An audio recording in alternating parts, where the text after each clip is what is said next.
আসসালামু আলাইকুম এভরিওয়ান। আশা করি আপনারা সবাই অনেক ভালো আছেন। আজকে আপনাদের সাথে আমি একটা ভর্তার রেসিপি শেয়ার করব। আর আপনাদের কাজ হচ্ছে ভর্তাটার একটি সুন্দর নাম দেওয়া। ভর্তাটা কিন্তু খেতে অসাধারণ হয়েছিল।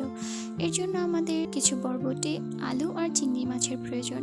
আলুগুলোকে সুন্দর করে সিদ্ধ করে নিয়ে সাথে বরবটিগুলোকে দিয়ে সিদ্ধ করে নিব। তারপর একটি ব্লেন্ডার জারে ব্লেন্ড করে নিব বরবটি আর আলুটাকে সুন্দর একটা স্মুথ পেস্ট বানিয়ে নিব। তারপর কিছুটা চিংড়ি মাছ আমরা ব্লেন্ড করে নিব। চিংড়ি মাছের পেস্টটা হালকা খাঁচা খাঁচা থাকলে সমস্যা নেই। একটি প্যানে হালকা একটু তেল গরম করে, অবশ্যই সরষের তেল ইউজ করতে ট্রাই করবেন।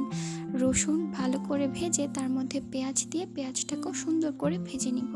তারপরে আদা আর রসুন বাটা দিয়ে ওটাকে হালকা কষানোর পরে আমরা হালকা একটু জিরা বাটা দিয়ে দিব।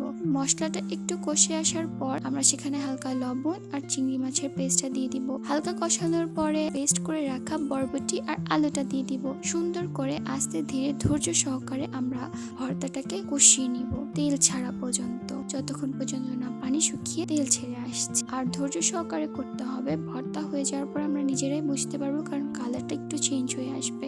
আর ভর্তাটা খেতে সত্যি অসাধারণ হয়েছিল। আপনারা ট্রাই করে আমাকে জানাবেন। And thank you for watching.